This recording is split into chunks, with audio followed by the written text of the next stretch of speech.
어, 안녕하십니까. 이대칠입니다. 오늘은, 네, 4.19는 혁명이다.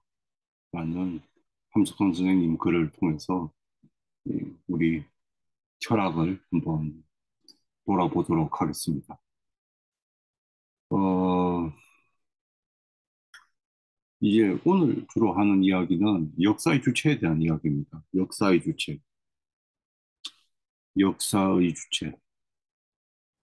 아직도 이렇게 우리가 역사의 주체를 몇몇 정치인이나 몇몇 철학자나 몇몇 종교 지도자들 에게 돌리는 경우가 많습니다. 예, 아주 제가 생각하면 아주 아주 많은 것 같습니다. 아주 흔하고 흔한 것이고 그렇지 않은 정말 역사의 주체가 바로 나다라고 생각하고 그렇게 살아가는 사람들이 이제 서서히 등장하고 있는 그 두 서로 다른 생각이 이렇게 부딪히면서 이어져 있는 그런 시대인 것 같습니다. 어떤 분들은 역사의 주체는 바로 나다라고 가장 많은 분이 이런 분들이 많죠. 역사의 주체는 당연히 나고 내가 무슨 뭐 정치 권력자나 종교 권력자나 뭐 이미 뭐 그렇게 뭐 철학자나 신학자가 우리 삶 속에서 뭐 그랬던 적은 사실 없죠. 예, 사실 없습니다. 어떤 분들은 뭐 철학자나 신학자가 우리 일상 삶 속에 아주 큰 의미로 역사 쪽으로 쭉 있어 왔다 하지만 사실은 대부분의 민중들이 철학이나 신학이라고 하는 것을 접한 지는 동서양을 막론하고 얼마 되지 않죠. 예, 철학이나 신학은 특정 매우 소수의 사람만이 그 철학과 신학을 소비를 했고 그 철학과 신학으로 자신들의 지배하고 있던 사회의 어떤 지배 이데올로기를 어, 견고하게 하는 그런 일을 했습니다. 예, 이게 뭐 대표적으로 조선 사회의 성리학이 그러했고 그 다음에 그 서유럽에서의 이제 그리스도교나 그 외의 뭐 서유럽의 철학들이 일정 부분 의도하거나 의도하지 않았고 제가 봐서 철학은 의도하지 않고 그래 된 경우들이 많고 예를 들어 세계의 철학이 뭐 정말로 어떤 분들은 제국주의적인 면이 있다 이렇게 보시는 분도 봤는데 해결은 그런 것을 의도한 것 같지는 않고요. 그 다음에 반면에 신학자들은 그 자신들의 그 정치적 권력이라든가 교회 내의 권력 문제를 그렇게 신학의 언어로 굉장히 미화시키는 경우들이 제가 보면 좀 많은 것 같습니다. 어쨌든 철학이나 신학이 우리 삶에 무슨 뭐 중심적인 역할을 해왔던, 여기서 우리라고 하는 것은 민중이죠. 우리가 흔히 부르는 철학이나 신학이, 철학의 역사나 신학의 역사에 등장하는 그런 철학이나 신학이 우리 삶의 중심적 역할을 했던 것들은 그리 오래된 일이 아니고 지금도 사실 그렇지 않습니다. 예. 신학이나 철학을 잘 알아야지만이 뭐 잘 살고 신앙생활 잘하는 것 같지는 않습니다, 사실. 신학을 잘 철학을 잘 몰라도 신앙생활 잘하고 잘 사는 분들이 많죠. 자, 그런데 우리가 일상생활 속에서 생각해 보면 결국 이런 이론적인 걸 떠나서 일상생활 속에서 생각해 보면 정치 권력과 종교 권력이 우리 삶을 지배하는 경우들이 많습니다. 뭐 정치 권력이 우리 일상을 지배하는 것들은 많죠. 예를 들어서 어떤 정치인을 어떤 정치인이나 뭐 이때 정치인이라고 하는 것은 다양한 의미로 해석될 수 있는 것 같습니다. 정말로 TV에 나오는 그런 정치인이 있을 수도 있고 그렇지 않고 우리가 생각하는 어떤 이상적인 삶을 위해서 비록 대중이나 많은 사람들의 지지를 받지 못해도 굉장히 스스로 보이지 않는 곳에서 굉장히 어떻게 보면 유별나게 새로운 세상을 위해서 살아가는 사람들도 있죠. 이들도 정치인이고 이들을 굉장히 추종하는 제가 봤을 때는 정말 추종인 것 같습니다. 추종하는 그러한 사람들도 많습니다. 동의에 의한 추종일 수도 있고 감동에 의한 추종일 수도 있고 그런 한 사람도 정치인이고 그리고 그 이외에 정말 TV에 나오는 저런 정치인들도 정치인입니다. 그러니까 이런 정치인들이 자신의 삶을 그 개개인의 나의 삶의 어떤 중심적인 자리에 와 있는 사람들이 많습니다. 그죠? 그러니까 어떤 정치인이 되면 그 정치인이 그 이상이 뭔가 이 사회를 바꿔줄 것 같고 막 그런 생각들을 하는 사람이 많습니다. 종교 권력도 마찬가지죠. 그렇기 때문에 자기가 스스로 무슨 성경책을 읽는다 하더라도 실제로 자신의 눈으로 자신의 삶 속에서 성경책을 읽어 내려가기보다는 어떤 정해져 있는 정치 권력 아니 종교 권력자들이 정해놓은 틀 속에서 성경을 읽는 경우들이 많은 것 같습니다. 예. 음, 크게 못 벗어나는 것 같아요. 그러니까 무슨 뭐 예를 들어서 어느 누군가가 설교한 것, 그 설교의 틀 속에서 성경을 읽게 되고 어렸을 때부터 쭉 그렇게 자라게 되면 실제로 뭐 성경이라고 하는 것을 깊이 공부하고 막 그러기보다는 사실은 이미 일정하게 정해진 틀 속에서 자기가 성경을 바라보는 그런 것들이 많습니다. 흔한 것 같습니다. 오히려 제가 요즘 살아가면서 마주하게 되는 희망적인 모습은 절에 다니지 않는 불자들입니다. 저도 이제 토마스 철학학교 옥함연구소를 할 때 하면서 이렇게 불교 신앙을 갖고 있는 분들이 저에게 이렇게 어떤 경우는 철학 과외를 부탁하기도 하고 막 실제로는 그들의 삶에 아무런 가치도 없고 심지어 그 제 시간이 뭐 어떨 때는 뭐 몇십 분이 몇십 분이 될지도 있고 어떨 때는 몇 시간이 된다 하더라도 뭐 제가 봐도 그 시간이 너무나 고맙고 그분도 고맙게 수업을 들으면서 같이 궁리하고 있는 모습들을 경험하게 된 가장 그런 경험을 많이 하게 되는 분들이 사실 불교 신앙을 갖고 있는 분들. 그러니까 절에 다니지 않아요. 그런데 절에 다녀서 어떤 기성 불교의 종파에 포함되어 있지 않으면서 스스로 불교 공부를 굉장히 깊이 있게 하고 있는 그러한 분들을 종종 마주하게 됩니다. 그러면 그런 분들에게서는 자기 자신에 대한 굉장한 진지함과 그 진지함 속에서도 나는 무엇이다라고 단단하게 자신을 뭐 얽어 묶는 그런 것들 없이 그냥 정말 진지하지만 그 속에서 자기의 그 비어 있음에 대해서 긍정하는 모습들을 마주하게 됩니다. 저도 사실은 예, 뭐, 어, 동양 사상 중에서는 불교의 영향을 가장 많이 받았습니다. 제 책 대한민국 철학사는 불교에 대한 이야기가 별로 없는데 그것은 저를 만나서 이야기를 하면 이제 아시게 될 건데 그 제가 원래 불교 이야기를 하면 뭐 몇 날 며칠을 이야기합니다. 예. 그렇기 때문에 대한민국 철학사에 한국 불교가 들어가기 시작하면 제가 또 그걸 갖고 몇 날 며칠 이야기할 수 있습니다. 그렇기 때문에 일부러 넣지 않았습니다. 그리고 제가 원래 대한민국 철학사로 전하려고 하는 것도 굳이 불교를 넣지 않고도 충분히 전할 수 있었기 때문에 예, 상관이 없었고. 그런데 어쨌든 저 개인적으로는 불교 철학이 굉장히 큰 감동을 받았고 영향을 받았습니다. 아마 혹시나 뭐 아니 지금 제가 하고 있는 중강 신나는 철학사 강의에서도 제가 서구 철학이나 그 중국 철학이나 이런 것들을 하면서도 그 상당한 비중을 불교 철학, 그 다음에 그 인도 철학에 비중을 두고 강의했던 것도 제가 인도 철학이나 불교 철학의 영향을 많이 받았기 때문입니다. 제가 인도 철학과 불교 철학의 영향을 어떤 식으로 받았는지는 나중에 제가 대한민국 철학사 강의 이후에 혹시나 제가 또 강의의 기회가 주어진다면 그때 한번 나누어 보면 좋을 것 같고요.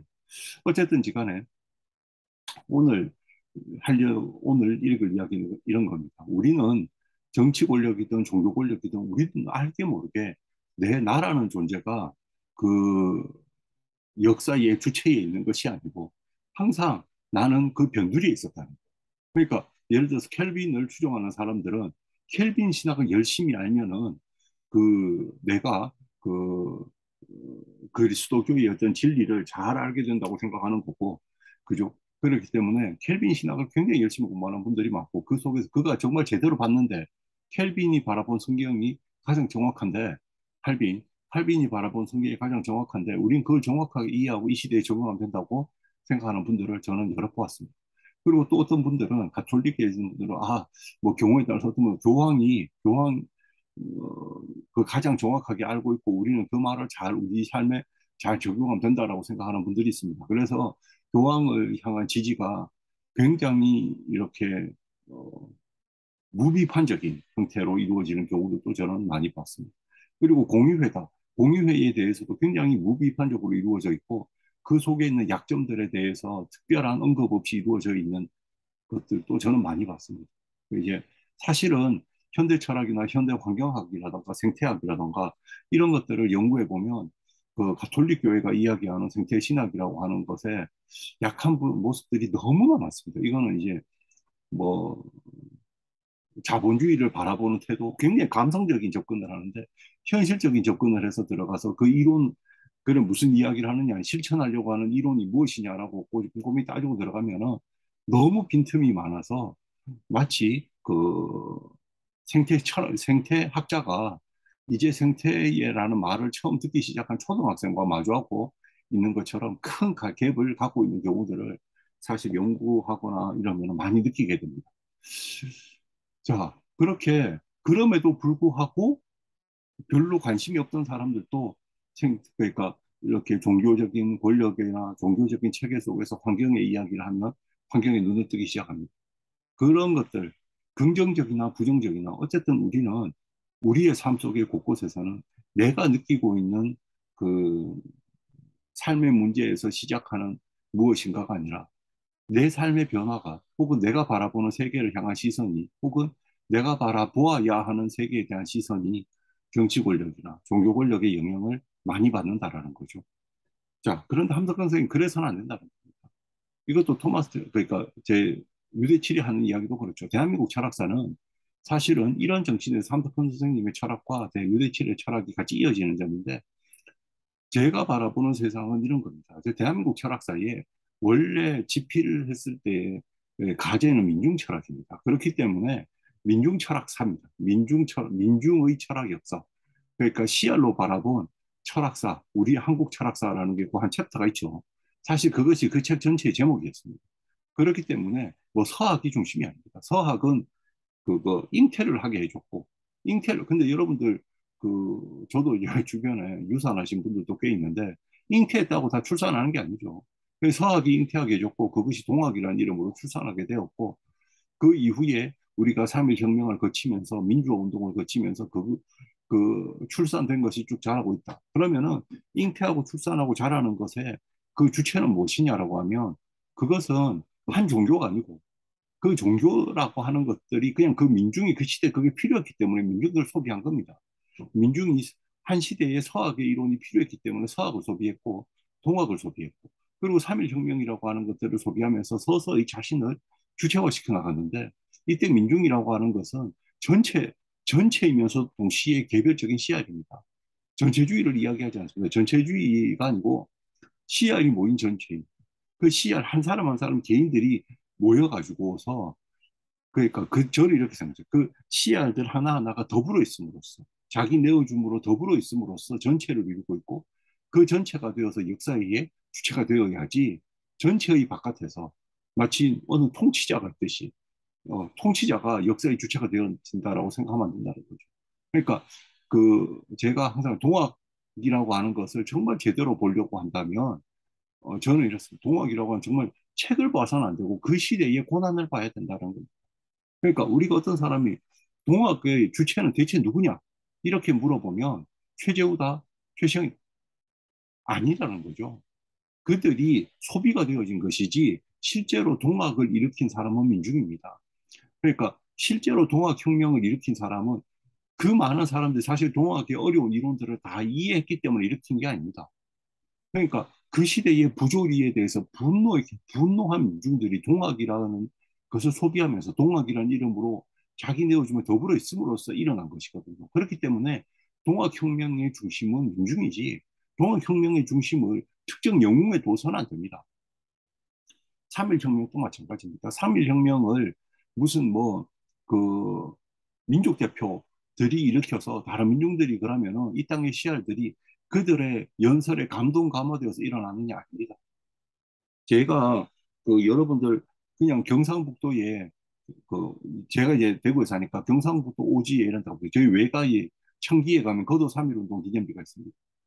청기는 지금도 오지고 영양군 청기라고 지금도 오지입니다. 가면 마을이 몇 사람 살지도 않아요. 조선시대에도 오지였고 항상 오지였습니다. 그곳에 그렇게 식자가 살거나 그곳에는 지금은 학교도 없고 제가 어렸을 때 그곳에 가면 그냥 자그마한 초등학교 하나 있었는데 그조차도 이미 제가 어렸을 때 폐교가 되고 분교가 되었습니다.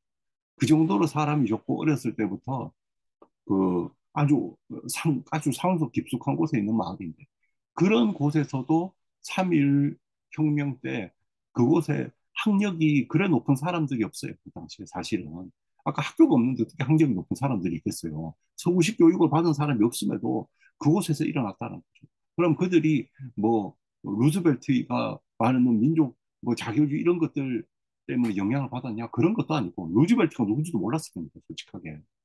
1919년에 영양청김이라는 곳에 가면 루즈벨트가 누군지도 모르고 심지어 그곳에서는 그런 뭐 그런 구차한 이론들 길고 긴 이론들을 알아서 알아가지고 아 우리가 독립해야겠다 해가지고 하는 것이 아니고 그 시대 부조리에 대해서 분노한 거거든요. 그러면 3.1혁명도 실제로는 식자들이 만들어 놓은 것이 아니고 식자들 이론가들이 만든 것이 아니라 그 시대의 부조리에 분노한 민중들의 외침입니다. 그러니까 역사의 주체는 항상 우리가 민중이었다라는 것. 그것을 이야기하는 것이 이제 즉 대한민국 철학사고 동시에 그 함석헌 선생님의 뜻으로 본 한국의 역사도 바로 그런 맥락에서 봐야 됩니다. 그러니까 식자들이 역사를 이끌어가고 있다고 생각하면 안 된다는 거예요. 왜 어떤 사람들은 우리가 그렇습니까? 지식을 많이 가진 사람들 항상 조금 덜 배운 사람들을 무시하는 경향이 있습니다. 저도 이렇게 대학교 때 어느 독서 모임에 어떤 책을 소개하러 이렇게 갔다가 그곳의 리더가 되신 어떤 분이 이렇게 모임을 이끌다가 이 책의 이 구절을 읽고 감동받은 사람이 없느냐라고 하니까 사람들이 반응이 없으니까 어떻게 너것들은 이 책의 이 구절을 읽고 감동도 받지 않느냐라는 말 하더라고요. 근데 그 책의 구절을 읽고 자기는 감동받아도 남은 감동 안 받을 수 있습니다. 자기 삶 속에서 그 아무리 유명한 구절이라도 그것이 자기 삶에 유의미하게 뜻으로 다가오지 않으면 감동이 없습니다. 그냥 사람들이 유명하다 유명하다 해서 유명할 수는 있어도 그것이 자기 삶의 뜻으로 다가오지 않을 수 있습니다. 그런데 자기에게 그게 뜻으로 다가왔다 해가지고 남은 그것을 왜 뜻으로 다가오지 않느냐. 아, 이런 멍청한 사람들이냐. 이렇게 바라보면 안 된다라는 거죠. 예. 그런 그 시선 자체가 매우 폭력적인, 매우 폭력적이다. 저는 그렇게 생각합니다. 예, 매우 폭력적이다. 그죠? 그런데 그것이 지식인들이 갖고 있는, 우리 사회 지식인들이 갖고 있는 기본적인 태도들입니다. 사실은 우리 TV나 유튜브에 나와가지고, 뭐 이렇게 뭐 동학이니 뭐니 뭐 이렇게 저는 솔직하게 그런 사람 떠들어낸다라고 이야기하는데, 그런데 그런 사람들은 이렇게 그 예를 들어서 옛날에 IMF 일으키고 막 이랬을 때 김우중이라는 사람이 대우에 뭐 있고 이랬을 때 그 사람이 부자로 쓸 때 김우중을 마치 엄청난 사람처럼 떠받들던 사람이 시대가 지나니까 그 다음에는 무슨 뭐 청계천이라고 해가지고 그 당시에 이명박 이 시장으로 했을 때 이명박 시장을 그렇게 뭐 대단한 사람처럼 하다. 또 시대가 지나고 진보적인 사람들이 등장하고 뭐 노무현 대통령이나 이런 사람들이 등장하는 거 이제는 또 무슨 자기가 진보의 투사인 것처럼 이야기한다. 그리, 그리고는 갑자기 뭐 동학을 갖고 와서 동학 이것이 뭐 한국인데 뭐 이런 식으로 하지만 사람 그 책 한 권 한 권을 볼 것이 아니라 그의 삶 전체를 꿰뚫어 보면 실제로 끊임없이 인기에 영합하는 삶을 살아왔는 경우들이 많습니다. 근데 사람들은 그런 것들 보지 않고 그게 뭐냐 하면 항상 또 그런 사람 자기 자신은 인기에 영합하며 살아왔으면서 마치 교묘한 언변과 그다음에 민중을 이렇게 낮추어서 내가 너희들을 이렇게 계몽하겠다라는 식으로 이야기하는 모습들을 보면 굉장히 분노하고 그런 사람들이 철학을 망치는 사람이라고 저는 생각합니다. 철학을 망치는. 근데 우리 사회의 식자들이 보통 그러했다라는 거죠. 예. 그래서 제 책 대한민국 철학사라는 책에 보면 권정생 초등학교밖에 안 나왔습니다. 국민학교밖에 안 나온 사람. 그다음에 한석헌 선생님은 기존에 뭐 학교 교육이라고 하는 것이 일천하죠. 그래서 뭐 그러니까 대학을 나와갖고 대학에 사교를 하거나 석사나 박사를 받으신 분이 아닌 이런 분들을 제 철학사 속에 불러들인 이유도 그런 겁니다. 우리 민중들이 사실 그러합니다. 학벌이 그렇게 높지 않고 오히려 학벌이라고 하는 것 때문에 서로에게 상처 주고 그죠? 외국 가서 많이 배우지 않아도 이 삶에서 이 공간에서 지금 이 공간에 부조리로 아파하는 사람이기 때문에 오히려 그런 사람들이 이 시대의 역사의 주체가 돼야 되는 겁니다. 이 시대 여기서 역사의 주체가 아닌데 너 미국에서 얼마 살았으니까 유럽에서 얼마 살았으니까 그곳에서 배운 것들을 이곳에 이식하면 되느냐 그렇지 않습니다. 그것은 식민지에나 하는 일입니다. 식민지. 자, 그러니까 우리는 이 시대에 지금 이 시간 이 공간에서 일어나고 있는 이 부조리에 대해서 분노할 수 있어야 된다라는 거. 그리고 그 분노하는 사람이 역사의 주체가 되는 겁니다. 역사의 주체가 되어야 된다. 3.1혁명이라고 하는 것도 그런 식으로 접근해 보는 겁니다.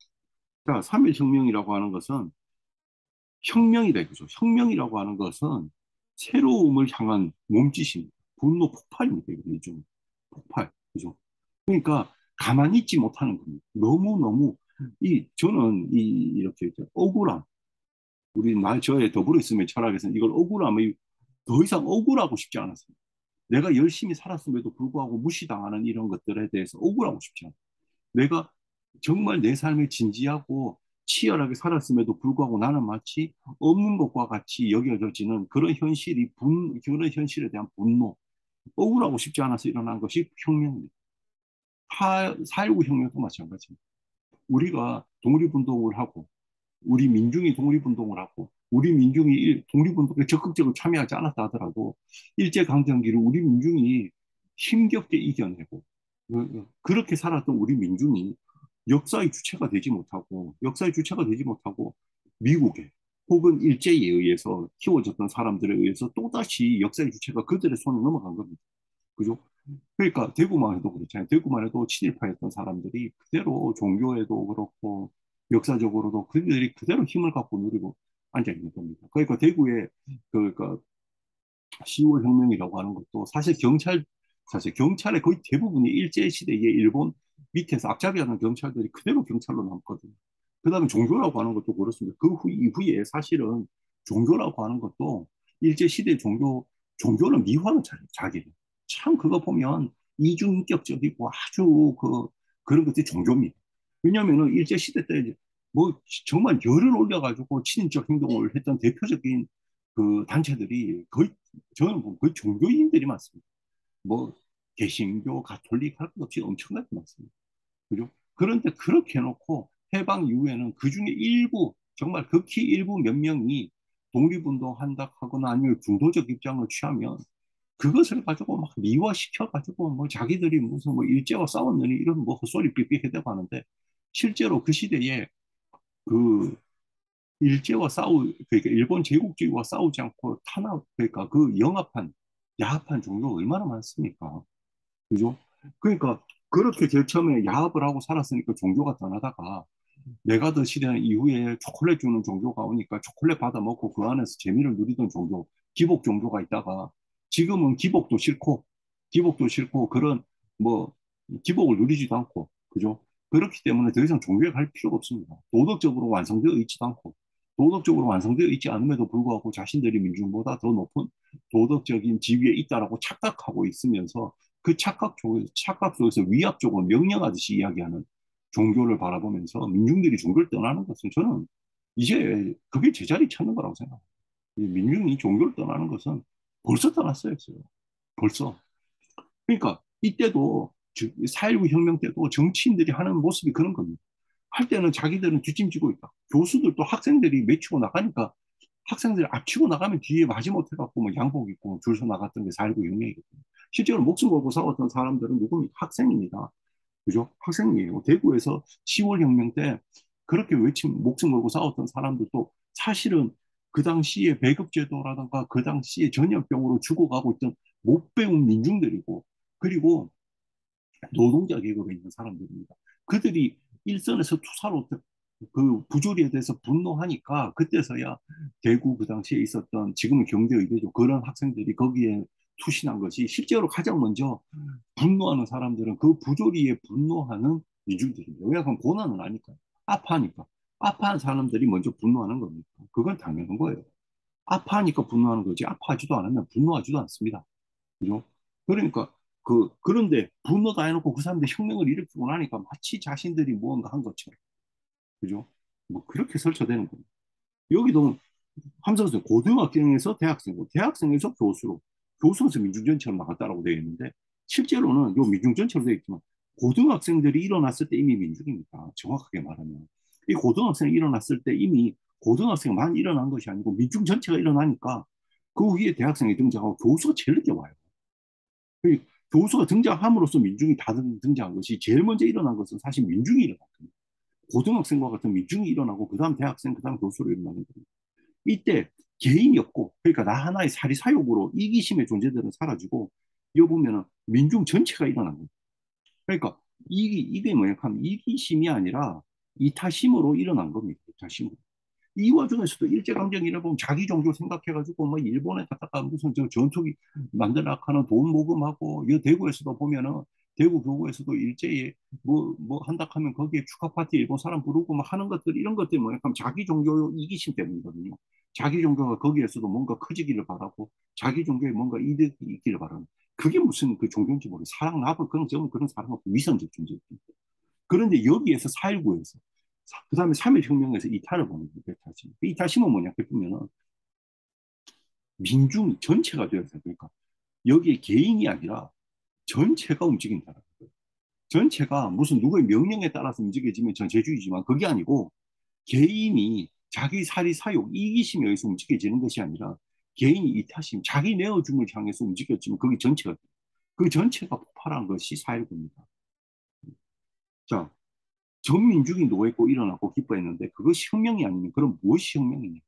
전체가. 그죠? 누가 명령해서 일어난 게 아닙니다.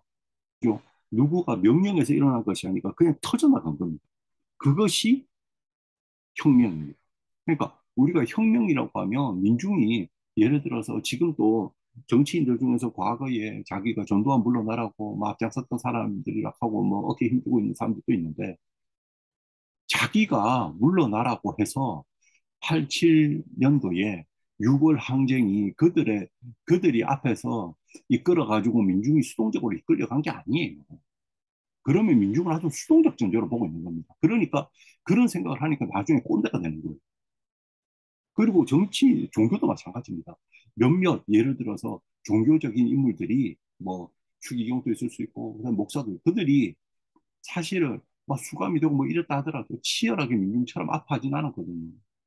정말 치열하게 민중처럼 아파했으면 지금 또 그렇게 돼야 됩니다. 지금.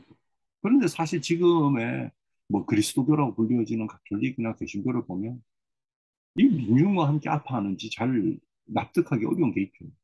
그죠? 이게 제대로 아파했느냐? 제대로 아파했는지 잘 모르겠다 이거죠. 그러니까 민중들이 떠나는 거죠. 그죠? 민중들이 떠나는 거죠. 민중이라고 하는 민중은 바보 같으면서도 천재입니다. 그죠? 민중은 바보 같으면서도 천재입니다. 그래서 이렇게 4.19 혁명의 민중이라는 민중이 무슨 우리의 역사가 그렇습니다. 종교 지도자가 이렇게 하니까 거기에 휩쓸려 간다. 잠시 그래 보일 수 있지만 결국 민중은 종교 지도자의 외침에 의해 가지고 글로 흘러가지 않습니다. 정치 권력자가 외치면 글로 흘러가느냐. 잠시 그래 보일 수 있을지 몰라도 민중은 그렇게 흘러가지 않습니다. 우리가 종교혁명을 봐도 알 수 있죠. 그리스도교 종교혁명을 보십시오. 그죠? 그 유럽 사회에서 가톨릭 교회가 그 일당 독재처럼 자기 하나의 종교로 하나의 교리만을 강요하고 있을 때 민중들한테서 그걸 분화시켜버리잖아요. 그러면서 나는 이제 1인 형태의 지배 체제에서 벗어나겠다. 하나의 체계 속의 집에서 벗어나서 민중이 그래 일구거든요. 그리고 또 지금은 더 진행돼가지고 지금 예를 들어서 그 제가 보면 이런 거거든요. 무교회주의도 넘어섰습니다. 자신을 종교적 이름으로 부르지 않고 심지어 무신론적 삶을 살아감에도 불구하고 매우 신앙적인 삶을 살아가는 사람들이 많아요. 전혀 신의 언어, 성경이나 불경이라던가 뭐 이런 특정 종교의 언어로서 자기를 미화시키지 않음에도 불구하고 심지어 신에 대한 언급이 전혀 없음에도 불구하고 자기 그 자리에서 자신의 고난에 굉장히 충실하게 분노하면서 시대를 이끌어가고 변화시키는 앞장서는 사람들을 저희들은 많이 봅니다. 뭐냐면 민중이죠. 그 사람들은 그 고난 속에서 아파해봤기 때문에 일어날 수 있는 겁니다. 그죠? 그러니까 살구혁명도 고난에서 아파했던 사람들이 들고 올라간 거지 무슨 뭐 그 지도자들이 정치 지도자들이 들고 올라락해서 일어난 것이 아니다라는 겁니다. 그죠? 그것이 매우 중요한 겁니다. 그것이 진짜 성공하는 혁명입니다. 그죠? 성공하는 혁명은 특정 뭐 지금 우리가 아까 했듯이 정치인들 중에서 그 소수건 아주 뭐 인기 있는 정치인이건 그런 정치인들이 아무리 정권을 봤자 혁명은 일어나지 않습니다. 그나물의 그 밥이에요. 그나물의 그 밥이에요. 조금 달라지겠죠. 물론 조금 달라지는 것조차도 더 나빠지는 것보다는 더 좋은 거래요. 하지만 정말 근본적인 혁명을 하면 민중의 주체성에 의한 변화. 이게 뭐냐 하면 일상이 변화해야 돼요. 자기 삶의 일상이 바뀌어야 됩니다. 자기 삶 곳곳에서. 근데 아까 자기 삶 곳곳에서도 만나는 지식인들은 무시하고 지식 덜 가진 사람들은 또 무시당하고 분노하고 이렇게 되면 이런 일상이 아니라 자신의 일상 속에서도 자신을 자기 내어주는 필요한 거예요. 끊임없이 내가 혹시 누군가를 무시하진 않았나? 내가 혹시 누군가에게 함부로 하진 않았나? 그걸 계속 돌아봐야 돼요. 지금 많은 철학자들이 여성에 의해서 일어나고 있습니다. 제가 뭐 이렇게 살펴보는 철학자들도 사실 여성 철학자가 맞습니다. 지금 생존에 있는. 근데 그분들이 하는 것들은 여자만 우월하다는 거 아니에요. 존재하는 모든 것들. 심지어 현대에서는, 현대 철학에서 유물, 유기체나 무기체나 할 것 없이, 무기물이 할 것 없이 그 모든 존재들의 그 능동성을 인정하고 있거든요. 이러한 형태까지 온 겁니다. 그러니까 나라고 하는 존재, 얘 어떤 영성적인 것, 뭐 이렇게 막 어렵게 뭐 따라가는 것이 아니고, 지금 이 자리에서 나와 더불어 있는 유기물, 무기물 할 것 없이 모든 것들의 존재를 긍정하면서 그 가운데서 나를 만들어가고 있는 게 요즘 철학이거든요. 그 정도로 지금 그 철학이 앞서가고 있는데, 아직도 많은 경우에서는 뭐 정치 권력자들, 종교 권력자들의 시선 속에서 자신의 생각을 맞추고 그 시선 속에서 세상을 보려고 하고 그들에게서 희망을 찾으려고 합니다. 그들에게 희망을 찾으면 예를 들어서 그들이 제일 많이 알고 우리가 여기 그 다음 알고 그들을 좋아하는 우리 많이 알고 그 사람들 싫어하는 누구는 더 떨어져 있고 이렇게 사회를 위계적으로 바라보겠죠.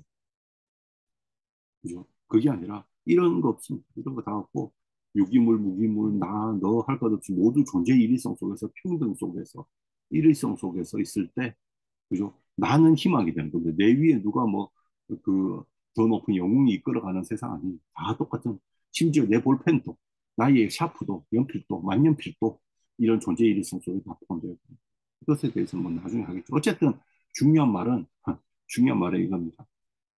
어, 성공이 혁명하려고 하면 누군가가 주동이 되어서 하는 것이 아니고 어떤 영웅이 명령 내리면 그 명령에 의해서 사람들이 분노하는 그런 혁명이 아니고 그런 혁명을 이야기하는 것이 아니라 모든 개인들이 억울한 상황에 놓여 있을 때 그 억울한 개인들이 자기 내어줌으로 이타심으로 전체가 하나 되어서 분노가 일어날 때 성공한다 이겁니다. 그게 바로 4.19 혁명이다 이겁니다. 그죠? 그럼 거기에 희생자가 등장합니다. 희생자가 많이 등장했죠. 그죠? 근데 그 희생자라고 하는 것이 희생자라는 말을 어쩔 수 없이 쓰지만 그 죽음이 다 같은 죽음이냐. 그러니까 그 희생자가 그러니까 개인은 죽었지만 개인이 전체로 부활하는 거죠. 제가 생각하는 이제 더블에스미 철학에서 이야기하는 부활이란 바로 이런 겁니다. 사실 이렇게 대한민국 철학사를 가장 정확하게 읽고 이렇게 국리뷰를 쓰신 분들은 제가 봤을 때 거의 무신론자들입니다. 그분들은 특정 종교의 편에서 생각하지 않기 때문에 제 책을 굉장히 차갑게 읽으면서 내가 무슨 말 하려는지 잘 찍어냈을 건데 제가 생각하는 부활이라고 하는 것은 어떤 영성적인 면이 없습니다. 그러니까 무슨 신비한 그런 게 없어요. 뭐냐 하면 개인이 죽고 전체로 부활하는 걸 이야기합니다. 개인이 죽어요. 사라집니다. 없어져요. 그냥. 그런데 그 부활은 뭐냐 하면 전체로 하는 거예요. 예를 들어서 전태일이 죽고 전태일이 살아난 것이 아니고 개인은 죽고 전체로 부활하는 거예요. 그죠? 그 개인이 죽고. 그러면은 이 죽음이 죽음이냐 하면 전체의 하나됨이라고 하는 또 다른 그 전체 생명의 진화를 위한 한 순간이기 때문에 이거를 그냥 없어져 버렸다. 죽음이다라고 볼 수는 없는 거죠.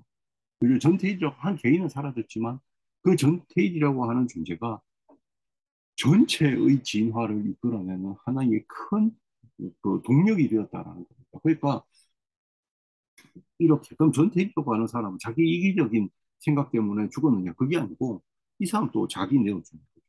자기 내어주는. 그를 통해서 전체를 위한 자기 내어줌을 통해서 자신을 던진 거죠. 그죠? 그럼 이것을 그냥 죽음이라고 할 수 있는 그냥 죽음이 아니다. 그죠? 우리 역사가 그랬습니다. 그러니까 전태일은 물론 이 후대일, 그러니까 4.19보다는 후대일이지만 4.19에는 개인이 없다는 거예요. 개인.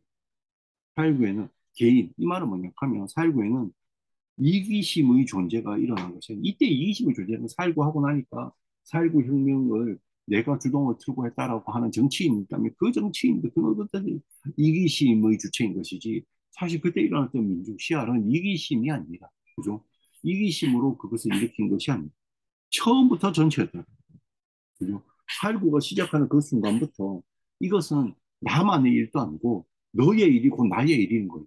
그죠? 누가 죽어서 그게 너의 일이다가 아니고 너의 일이 곧 나의 일인 거예요. 그죠? 너의 고난이 곧 나의 고난인 거예요. 이래야지만 이게 우리의 고난이 성립되는 거예요. 우리의 고난이 성립돼야지 이 억울함에서 벗어나기 위해서 항쟁이 시작되고 항쟁이 시작되고 혁명이 등장하는 겁니다. 혁명과 항쟁은 이제 뭐 거의 유사하게 저는 보고 있는데 같이 일어나는 겁니다. 그러니까 만약에 너의 일은 나의 일이 아니다라고 하면 처음부터 여기서부터 끊겨버리기 때문에 일어나지 않습니다. 그죠? 그냥 일시적인 하나의 누군가의 작은 외침에서 끝나버리는 겁니다. 뭐, 거기에 참여하는, 거기 서 있던 이 사람은 개인은 뭐 잘한 일도 있고 못한 일도 있습니다. 그러니까 우리가 환경에 참여했던 인물들은 사실은 보통의 사람이기 때문에 뭐 도덕적인 결함이 있을 수도 있고 도덕적으로 뭐 매우 탁월한 사람이 모두 엄청난 사람 아니에요. 보통 사람이에요. 그 계기에 있는 잘한 일도 있고 못한 일도 있는 그냥 보통 사람이에요. 보통 사람이 그렇죠. 보통 사람이 다 성인군자도 아니고 보통 사람은 어떤 분야에서는 뭐 잘하는 것도 있고 어떤 분야에서 못하는 것도 있겠죠. 그죠? 그냥 보통 사람인 겁니다. 근데 그게 문제가 아니에요. 이 중에 못된 사람이 딱 해가지고 이 혁명 자체가 쓸데없는 혁명이 아닌 겁니다. 보통 사람이 일으킨 겁니다. 보통 사람이. 그렇기 때문에 오히려 더 가치가 있는 거죠. 전체의 생명 속에서 우리를 살리는 거예요. 이 전체라고 하는 것을 이루는 구성원들은 이처럼 보통 사람인 겁니다. 어떻게 보면 좋은 일도 하고 어떻게 보면 좋고 어떻게 보면 나쁜 그죠?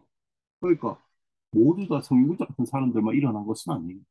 그러니까 4.19에 참여했던 사람들을 우리가 너무나 뭐 이상화시키고 그들이 엄청난 사람이었다는 식으로 볼 필요 없습니다. 저는 개인적으로 옛날 어느 컬럼에서도 그런 말을 썼는데 성인을 막 대단하게 숭배하고 성인을 숭배하는 것은 우리 삶과 너무나 이질적인 존재들이거든요. 그런데 실제로 우리 삶에 들어오면 그렇게 못 삽니다. 내 삶을 긍정하면서 어느 정도 실패하고 어느 정도 실수하고 어느 정도 좋은 일을 오가는 우리 삶의 내 삶 속에서 내가 어떻게 살아갈 것인가 이것이 중요하겠죠. 그 삶 속에서 내가 어떻게 살아가는가 누구를 모범으로 살 것이 아니고 지금 최근에 어느 그 수도 생활에 대해서 어떤 사람이 하기로 이제 좀 수도 생활이라는 것도 어떤 영웅적 존재의 수도 규칙서나 그런 정신을 우리가 추종할 것이 아니라 우리 일상 삶 속에서 느껴지는 살아가져야만 하는 그런 것들이 좀 화두가 되어야 되는 것이 아니냐라는 말을 하는데 이미 이때 그런 이야기가 다 나와. 요 보면 다 이 안에 있는 겁니다.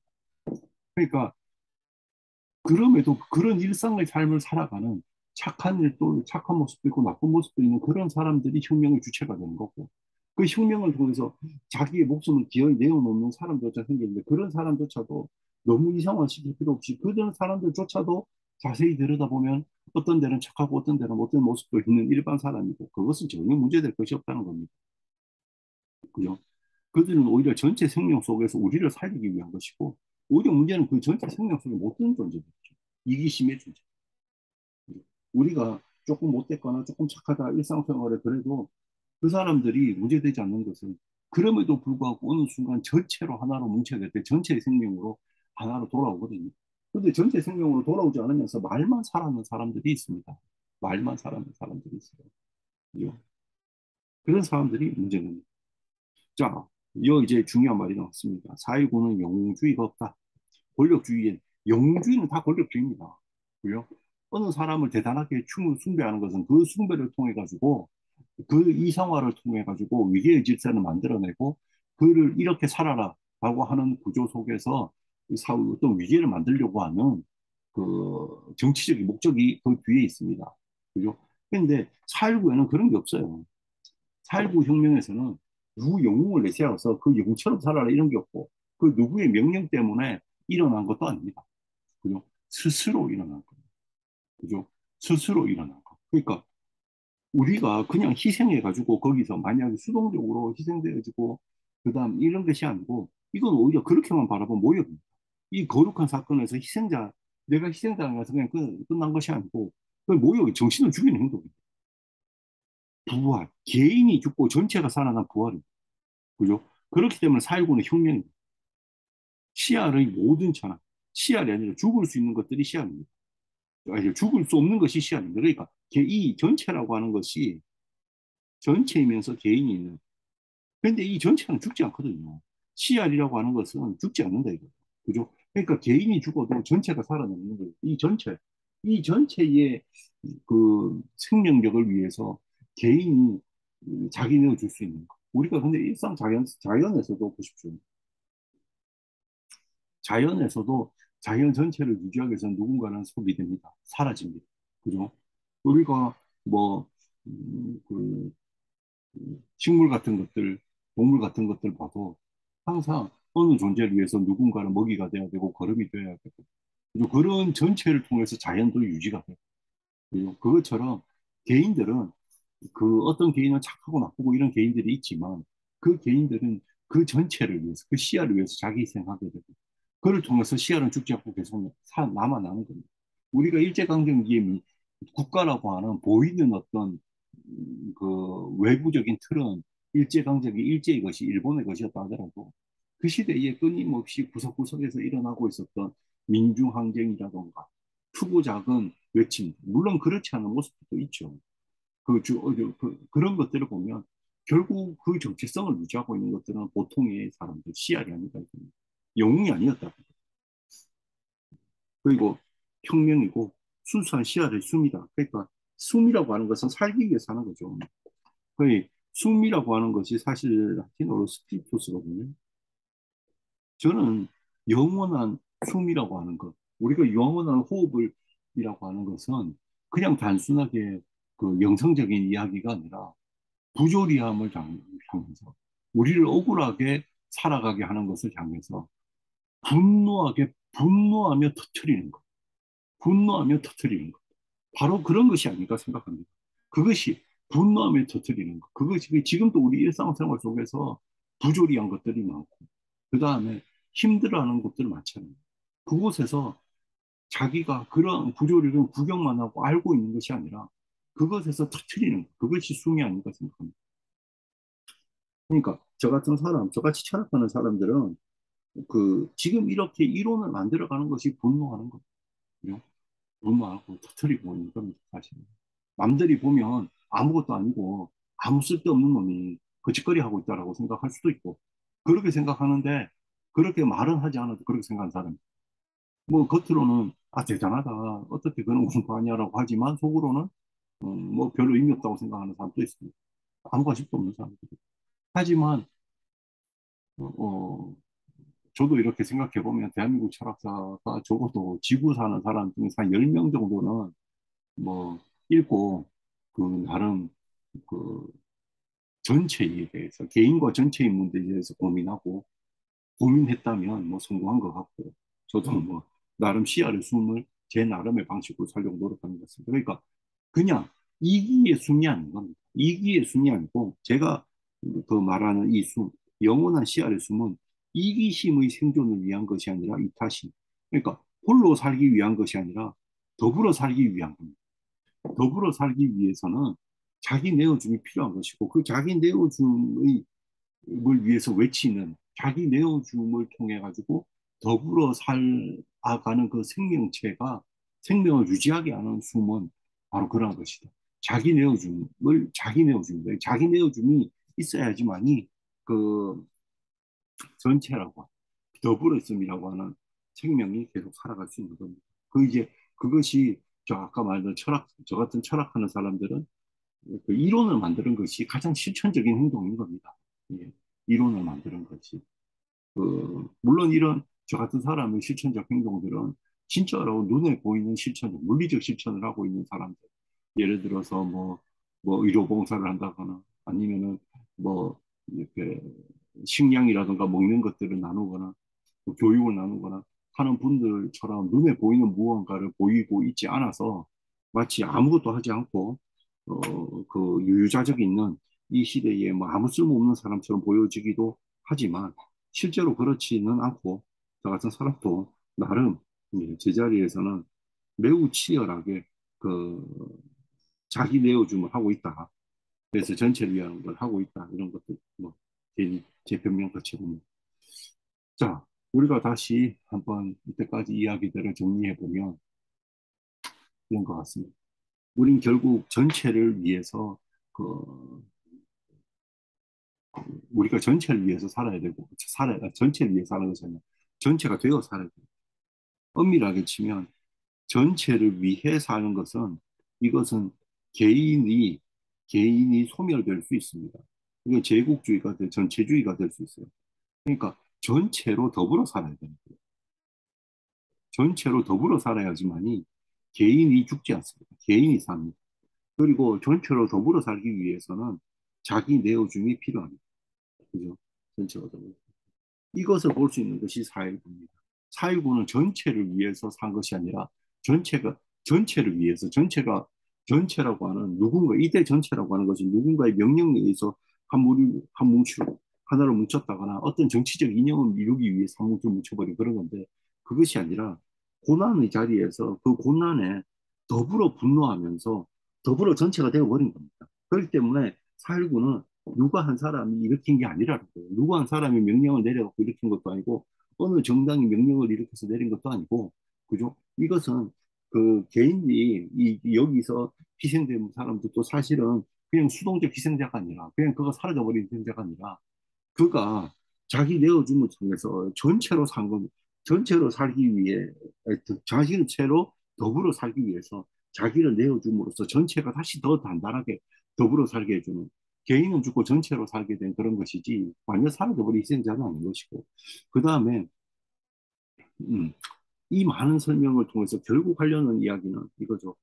4.19라는 거 있는데 그냥 역사는 영웅이 아니라 우리 씨알이 나와 우리가 역사의 주체가 되어야 한다. 나와 우리가 역사의 주체가 되어야 한다. 나와 우리가 그러니까 누군가에게 이끌려서 그 어느 역사의 주체인 이론 역사의 주체에 의해서 이끌려 가지고 그 역사의 현장으로 나오는 것이 아니라 나와 너가 그 능동적으로 역사의 주체가 되어서 왜냐? 그렇게 돼야 되는 거지. 아까 이야기했어. 이 시대의 고난의 주체가 바로 우리 자신이기 때문에 우리 자신이 고난의 주체이기 때문에 우리 자신이 고난의 주체이기 때문에 음, 우리가 이 역사의 주체가 되어야만이 우리 더 이상 이런 고난이 우리를 더 이상 괴롭히지 못하게 만드는 거죠. 그죠? 그럼 이 우리라고 하는 것은 굳이 저는 이제 함석 선생님 이후 시대 사람이니까 지금 제가 생각하는 우리라고 하는 것은 그 단순히 국가의 틀 속에서 국민이 한정하고 싶지는 않습니다. 이 시대를 살아가고 있는 그죠? 이 땅에 많은 외국인 노동자들도 우리입니다. 그러니까 그들도 그저 수동적으로 돈 많이 벌려고 오는 것이 아니고 같이 일해보면 그 자리에서 정말 최선을 다하고 다하고 자기가 이성적으로 판단해서 어떻게 해야지 더 좋게 일할 수 있을까를 끊임없이 고민하면서 일을 하는 경우를 많이 보거든요. 그죠? 그러니까 그리고 그들과 그들도 우리 안에서 지금 우리로서 살아가고 있는 거고요. 그죠? 이제는 어떻게 보면 함석헌 선생님 이후 시대에 그러니까 국가 우월주의를 하려고 국가 중심적인 어떤 그 독재 중심의 혹은 하나의 체계 중심의 국가 우월주의를 함석 선생님도 부정했듯이 이제는 그런 부정이 좀 더 체계화되어서 국민 중심주의에서 그런 그 법적으로 대한민국 국민들만 챙기는 이런 곳에서 국민 중심주의에서 벗어나서 이 땅에서 더불어 살아가는 사람들이 전체를 이루고 그 전체 중심적으로 움직여지는 이 땅의 어떤 그 정치적인 혹은 뭐 이런 기타의 어떤 변화들도 있었으면 좋겠다라는 생각을 해봅니다. 어쨌든 그 철학적이든 혹은 역사 정치적이든 종교적이든 이제 더 이상 영웅이 우리를 지배하고 영웅이 우리의 고난을 잘 들어줘서 우리의 말들을 잘 경청해가지고 좋은 선택해줘서 우리가 잘 살아가기를 바라는 그러한 그 원시 시대에서부터 그 고대 국가 사회에서나 있을 법한 형태에서 벗어나서 이제는 우리가 정말로 역사의 주체가 되어야 된다. 그죠? 신학의 주체, 철학의 주체, 그 다음에 정치의 주체가 되어서 더 이상 영웅에게 우리 말 좀 잘 들어주세요라고 부탁하지 않고 우리 스스로 이 흐름의 주체가 되어야겠다.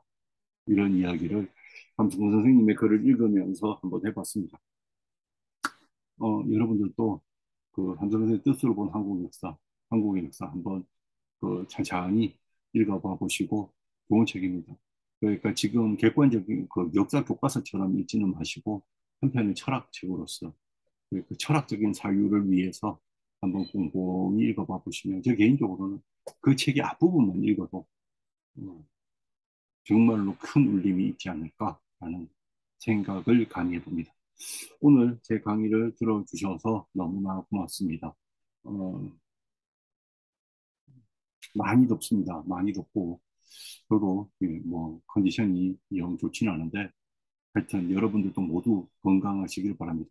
제 주변에도 지금 뭐 제법 많은 분들이 코로나에 걸려 있습니다.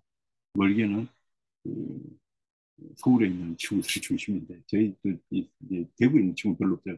그러니까 코로나에 걸려 있는데, 여러분 코로나 걸리지 마시고, 어, 개인적으로 굉장히 친한 친구도 지금 의식불명 상태로 쓰러져 있는데, 뭐 코로나 때문은 아니고요.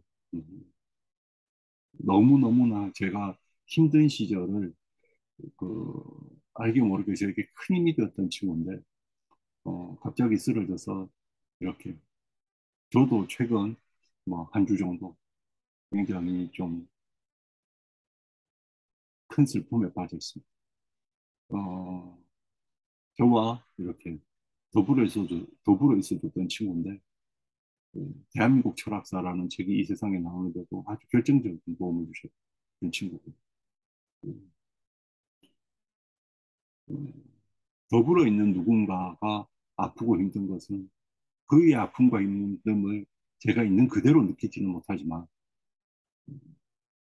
그만큼의 똑같은 강도는 아니다. 그 큰 슬픔에 빠지는 것은 맞는 것 같습니다. 왜냐하면 더불어 있으면 이미 그의 존재 자체가 내 삶 속에 들어와 있기 때문이고, 내 존재 안에 들어와 있기 때문입니다. 여러분도 모두 건강히 지내셔서 그런 일들이, 그렇게 건강 문제로 쓰러지거나 하는 일들이 있지 않기를 저 또한 응원합니다. 다음 주에 함석헌 선생님의 이야기로 다시 뵙겠습니다. 제 강의를 어, 그렇게 뭐 대단한 달변가도 아니지만 제 강의를 들어주셔서 고맙고, 한 주간 또 남은 삶도 우리 모두가 각자의 자리에서 주체가 되어서 살아갔으면 좋겠습니다. 다음 주에 뵙겠습니다. 고맙습니다.